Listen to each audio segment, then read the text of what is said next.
We dare them all. We dare them all. Tonight, Philip Morris issues a dramatic challenge to any other cigarette. A challenge you will hear later in the show as Philip Morris presents The Candid Microphone with Alan Funt as Candid Mike, Don Hollenbeck, your narrator, music by Bernard Green, and yours truly, Ken Roberts.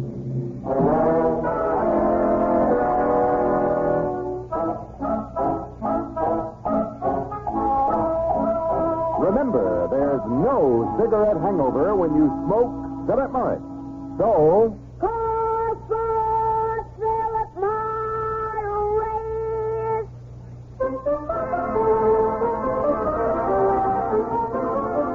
And now let's follow Candid Mike out of the studio and into the world to eavesdrop on the secretly recorded conversations of all kinds of people as they react in real life to all kinds of situations. You'll be there with Candid Mike when Dracula himself tries to buy a lady's skull. When a professional wrestler spills the beans about losing a match. When a candy salesgirl gets involved in a sticky problem.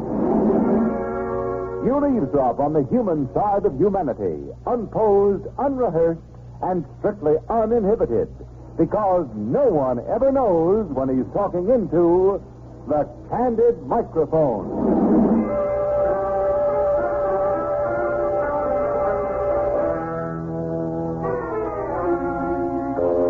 In the deep, dark cellar of a large fur storage company, a strange drama was being played some time ago.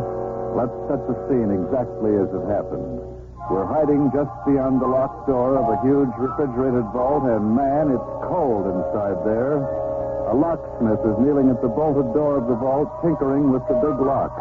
This is an emergency, or so he was told when Candid Mike telephoned to say a man was locked in the refrigerator, freezing.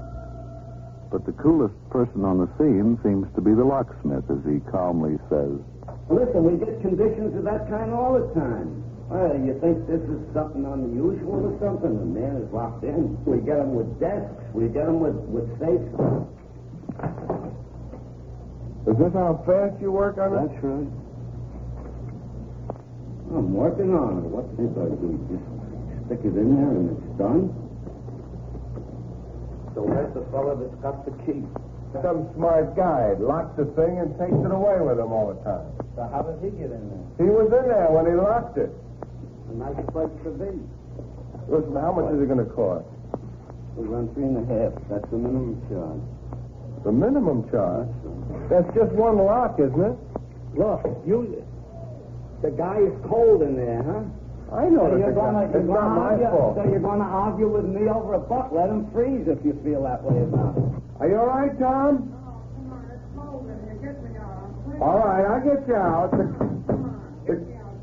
Wait a second. The guy is here now. I'm getting an estimate from him. Well, wait a second. I'll get you out now. Don't... Quiet. You're making too much noise. Quiet. Hey, look. What do you want me to do? Open it, but $2. No. It's 3.5. We just have one price. Yeah, the guy is freezing, you say. He's in there, right? Well, so what the devil is the difference if it's another $1? If you want to let him get pneumonia, go ahead. What a heartless guy. Oh, heartless guy. If the guy is going to be in there and he gets pneumonia, it's going to cost him more than $3.5. What do you have to do to open a lock? I have to pick it open. You hit it once with a hammer. No hammers. What's the matter? All right, the guy wants too much money, see? Oh, no, I'll get you out, but this guy is too expensive. I'll get another fellow. It only took him about a half hour to get here. I'll get another man. All right, now take it easy. I told you I'd get you out. If you want it done, I'm here to do it. If you don't want to pay me, then what's Well, it's $3.50 the bottom price. That's the price. We don't. In an emergency like In an emergency, you should pay more. And you leave a guy freezing in there. Well, you're the one, not me. And the guy could have been out in a... If you want me to do this job, you pay me $3.5. How are you, Tom? He's cold. And you'd let a guy freeze Yeah, out. that's right. You're the one that's making them freeze, not me. How am I making a freeze? I Well, told you're you. arguing with me about Well, price. open it for $2. Get him out of there. 3.5. I want to tell you something. What? Do you want it or don't you? Now look, if you ever get yourself locked in a refrigerator, just be sure you have a cool $3.50 on hand.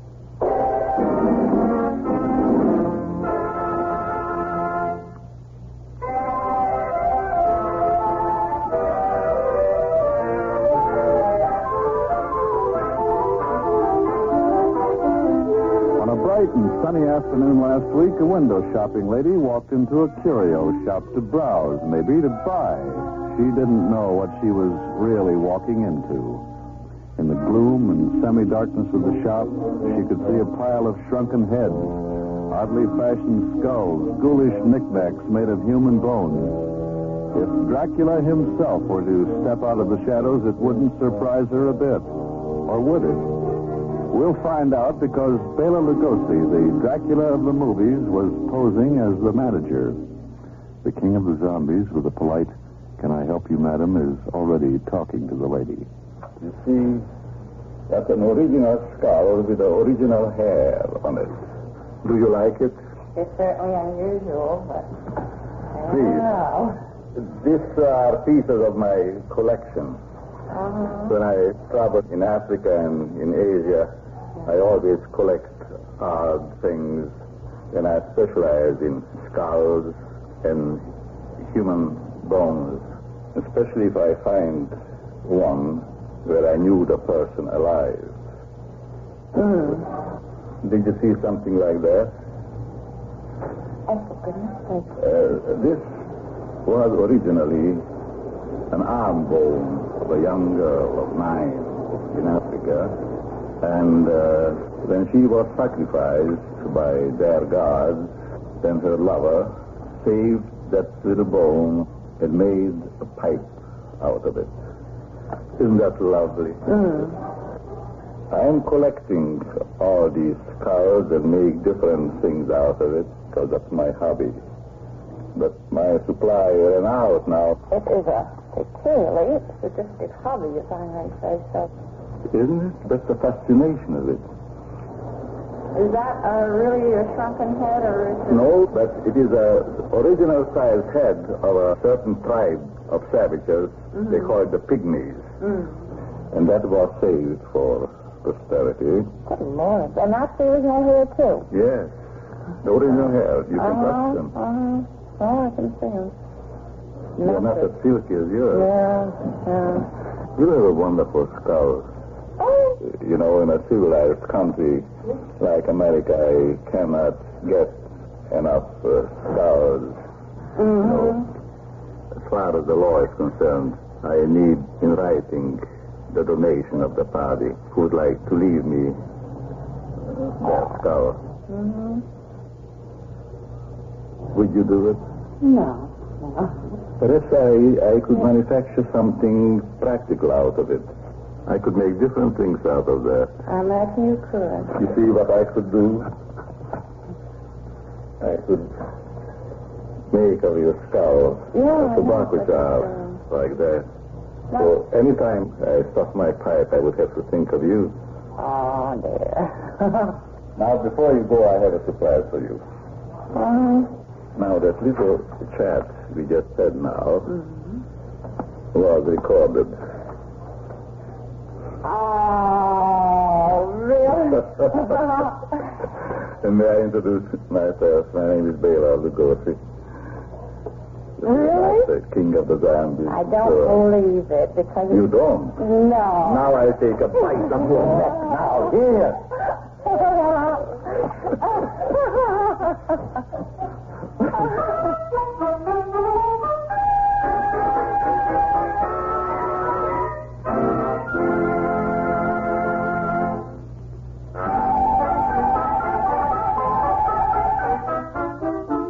There's no law in the world that says people must squeeze every piece of candy in a box when they're looking for the particular one they want, but they'll do it every time.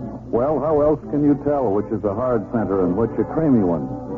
That's exactly what Candid Mike is trying to find out in a busy candy shop as he asks the clerk a question that gets right to the center of that old problem. Is it soft or hard? Soft. How do you know? Ooh, look at that. It's soft. Now you know. Okay. You can usually tell by the shape. Now, this was square. That's usually hard. No, not with us. This is pretty gushy. But you can tell what's a nut and what isn't. You're supposed to know by the outside what's in what, but they're not. Now, that's the trouble. See, that's right where my problem is. Every time we have a box of candy, there's one member of my family that squeezes the candy to see which are hard. And then she puts them back in the box. What can I do? Well, it'd be simpler to get one kind, and one kind another kind. Well, we like to mix them up for the guests and everything, you know. Is there any way that in this assortment we can lick that? Oh, there isn't much that can be done if you buy a general assortment. We want an assortment, and then she just does what she does every time. She gets a candy like this, she squeezes it and eats it. What do you think? Quite a problem. Could you make up a box of assorted candy and squeeze all the soft center ones for me? Squeeze all the soft center ones? That's right. A box of assorted ones? A box of assorted candy. And squeeze them. And squeeze all the soft ones and put them back in the box, and then there'll be no problem about it. I don't think it's very presentable. Well, that's the way they look in the box anyhow. She might as well save herself the trouble of How about squeezing them. just slicing them? Could you slice? If you took a thing like this and you sliced it, and it was gooey, Yeah. but if you put it like that... But the only point is that I thought it'd be a good thing to show her how these things look when she puts them back in the box, squeezed. Well, you can do them. You squeeze every soft one and put it right back in the box. I'm sure you wouldn't like them sliced. No, the slicing doesn't prove the point.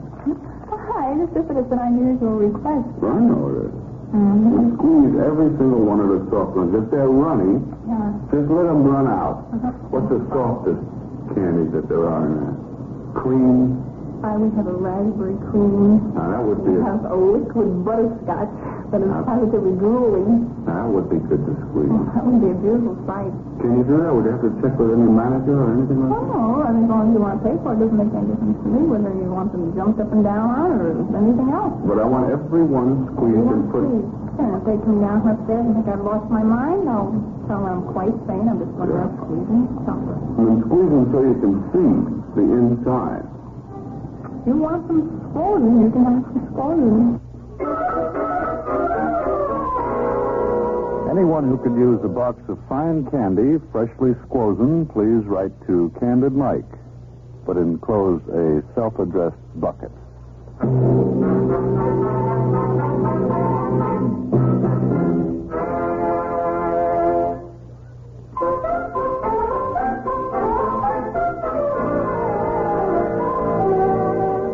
Did something like this ever happen to you? You're trying to find a certain street, so you stop and ask someone.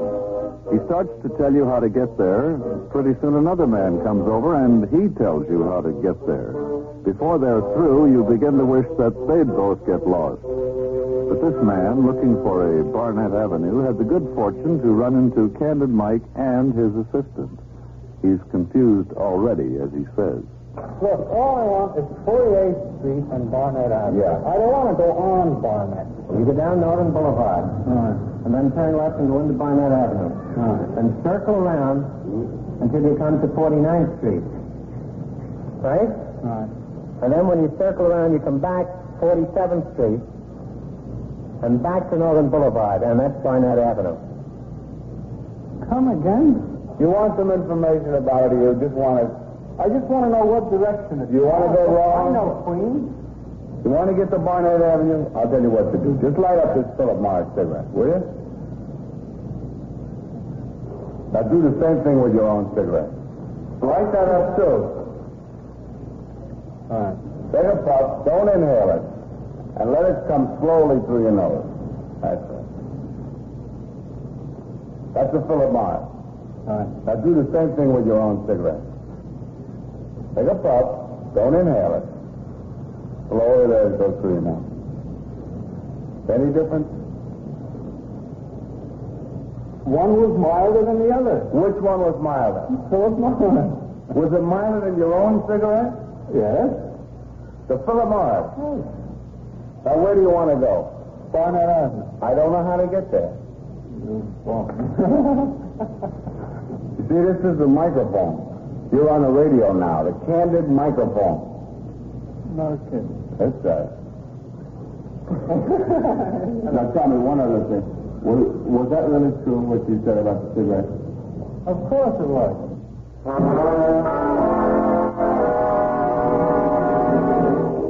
Now you know why. We dare them all. Yes, now you know why the test you heard was a test no other cigarette would dare to suggest. For that completely candid test proves, not in 30 days or 30 hours or 30 minutes, but in just a few seconds, that Philip Morris is definitely less irritating, definitely milder, therefore more enjoyable than the cigarette you are now smoking. Remember, there's no cigarette hangover when you smoke Philip Morris. That's why, with all confidence, Philip Morris can say, we dare them all.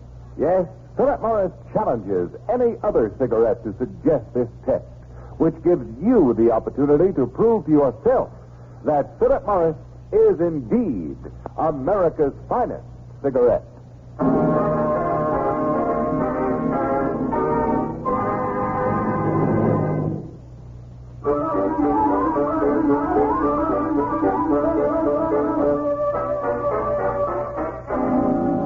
If you should happen to pass a lady with bees in her bonnet, don't be alarmed, men. More than likely, it's just a new hat style. But husbands simply refuse to understand that a really adorable creation doesn't have to make sense. As a matter of fact, neither does the man who sells the hat to madam. And just to prove that, Candid Mike arranged for his double-talking assistant to pose as a clerk in a ritzy millinery shop. As he waits on his next customer, he's going to put a lot of gibberish into the sales talk. Let's find out if a lady thrilled by the prospect of a new hat even bothers to listen. She's trying on that snappy new number now as he asks. Do you like bows in the front of the hat? Yeah, but I don't like them high. I like them this way. Did you trigger with hats before you wore them? Well, I wanted a hat that would be comfortable and I wouldn't worry if it got rained on. That was my principal idea. Flowers I like, but they're kind of perishable in this weather. You can't trigger with the rain. I mean, if it's raining and you come in a lister and say with a straw of the floor and you saw it fell. It happens, I mean, before you know it. But if you trag with flowers and a hard material effect in the veil, then you can see the difference immediately. I don't look good in this Breton type of thing. What do you call it, the Breton type? Yes. I never called it a Breton. What would you call it? That's a Trisbit. But that isn't really a regulation Breton, though. This isn't. No. But it's a regulation triggered. You can see that. The reason it's a regulation trigger is if it wasn't regulation, you would have a system with a bow on the flowers come with foot and without the string. That makes the world of difference. Now, do you see the little piece of elastic on the bottom of the hat? That makes it a junior trigger. That's the reason I like to have the sisson. You don't have to have one of those. You don't have to have a junior trigger. No, I don't like those at all. No, I'm not overly fond of them. But they're good for comfort anyway. What, the traglets? I think so. I thought when you're over 35, you're always supposed to wear a brim hat anyway. Isn't that what your preachers claim you should do? Well, that's the reason why we're coming out with the traglet hat. See, the flowers and the bows take the place of the fifth knot face. And when you put the veil, come with the floss, and without the turn-up, well, that takes place, and it makes your features stand out. Now, I don't know how you feel about that. I call this a plain, all-to-face hat with a bow. Now, what would you I call would it? call it present with a bow and a flower with a light. Lovely. Is this going to be the trade name of this man that's presenting all this? Oh, no, that won't be a trade name. It'll be sort of a lister name, kind of a tracking on a different hat to take. Don't you think it's wiser that way? Yes, I think it would be. Do you see this bow on the top? Now, you have Trasmits, you have lister with the flowers, and the trag with the design. Now, what would you call this? A bow, a marine bow. Yes, but I saw a leg with a bow come with trag. You see the difference? Now, I think it's... That's what you have all the technical terms and I don't. Well, right, but don't you think if you knew the technical terms and you could walk up to Mrs. Jones on the street when you meet her and say, you have a lister with a hat of the trade, she'd say, well, how did you know? I only read about that myself a half hour. That's just how they say, well, gee, you're getting high hats. Now I'm going to show you something. You hold the end of it, and then you twist it to the lifting frame, come to the track with a small pleat. You follow me? Sort of a little roll in the material. Now you push, and then twist, then come in the track with a face, and come to the far side and another push, and then up on top of the head on the other side. Now, how does that look? Looks like the things I used to wear when I was a girl. The flowers here and flowers here and twisted ribbon on the top. This is your formal dance. Oh, well, I had a formal dance in those days. Did you ever, when you had the tag in your first evening dress and the hat come on the left and say, did you ever? Oh, yes. Miss Adams, if you'll excuse me, it was very nice meeting you. I'm going to have to run along. All right, well, I'll try to remember that. Bye-bye. Shall I put in the box for you? Yes, please, because I'm dancing all now. Yes. This is very interesting. If I had more time, I'd have gone into that secret. Madam, please. Don't you think we're in deep enough already?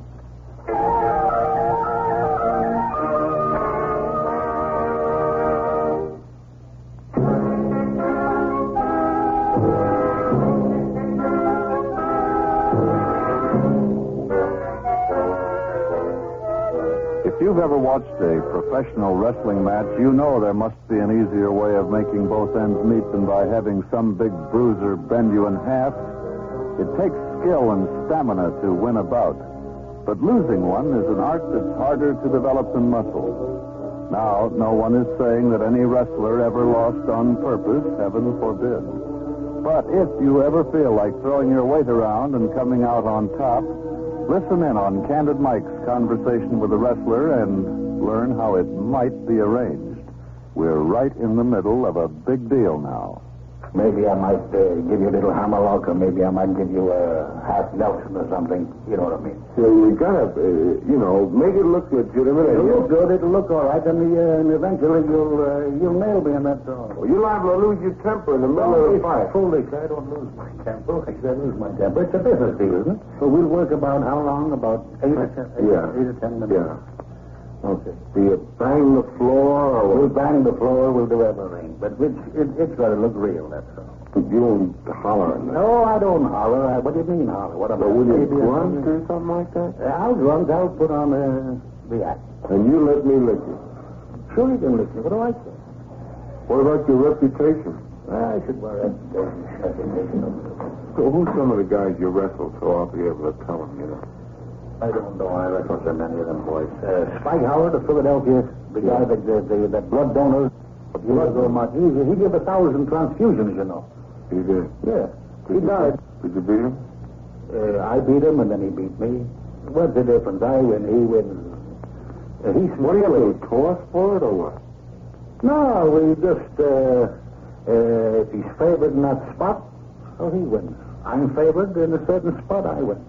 And if we want to return bout, then I throw him there. Who else did you win? In Frisco there, I wrestled in the Municipal Auditorium in Long Beach there. Yeah. How'd you do? In the bag. All in the bag.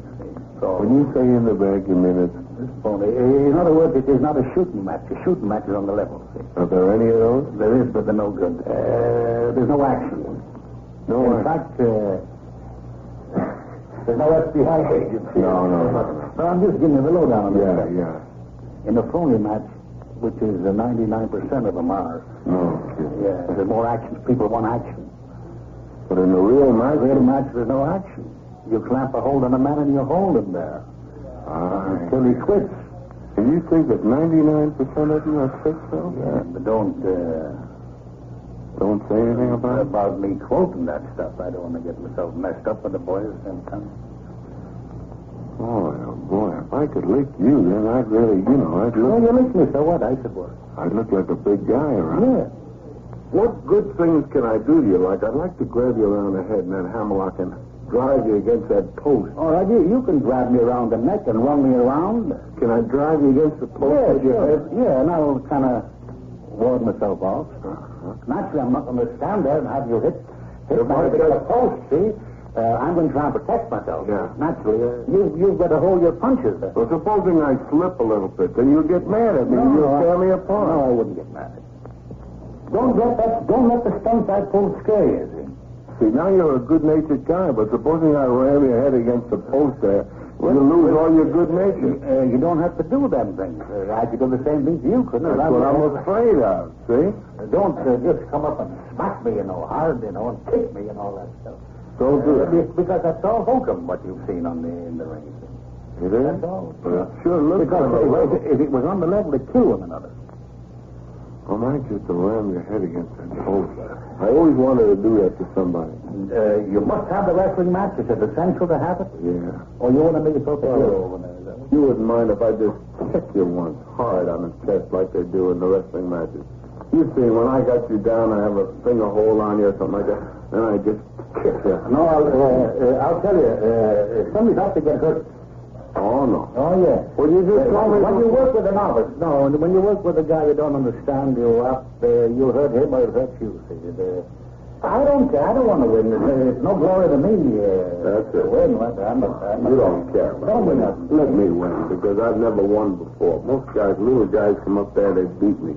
I'll tell you, I'd sooner just do the stunts, to be candid with you. No, to be candid with me? Yeah. Don't be candid with me. Just tell me what you're I'd sooner do the stunts.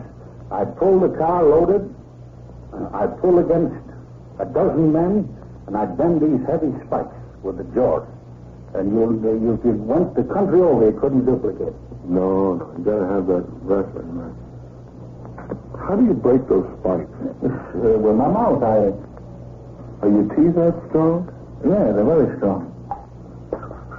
Oh, my God. You just take them out that way? So you mean you're actually bending those nails with your gum then, huh? Yeah, sure. I do it with the teeth, and that stops the teeth. I take them out and I bend them with I gum them, you see, gum and double. I pull the car with the gum. I pull anything on wheels up to 10 ton with the gum. How much? How much do you get for the whole evening? $50 too much? It's not too much. Plus tax? Huh? What tax? Forget about the tax. I'm giving you an exhibition that will surpass anything in the line of strength.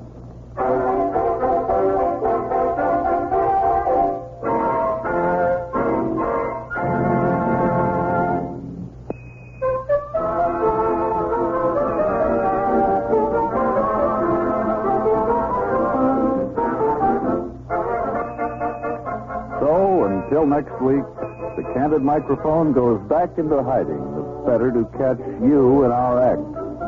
And now, here is America's most famous eavesdropper, the man with the hidden mic, Alan Funt. Thank you, Don. Folks, there's no use writing to us to volunteer to be on this program. There are no volunteers, but I'll tell you how to get on. You go your way, and we'll go your way, too. And sometime, somewhere, someplace when you least expect it, we're going to make you a star of the Candid Microphone. Until then, I'll be looking for you.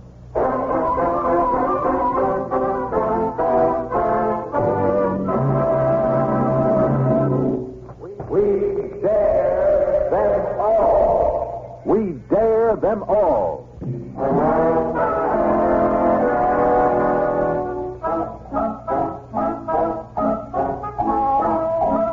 Remember, there's no cigarette hangover when you smoke Philip Morris. So,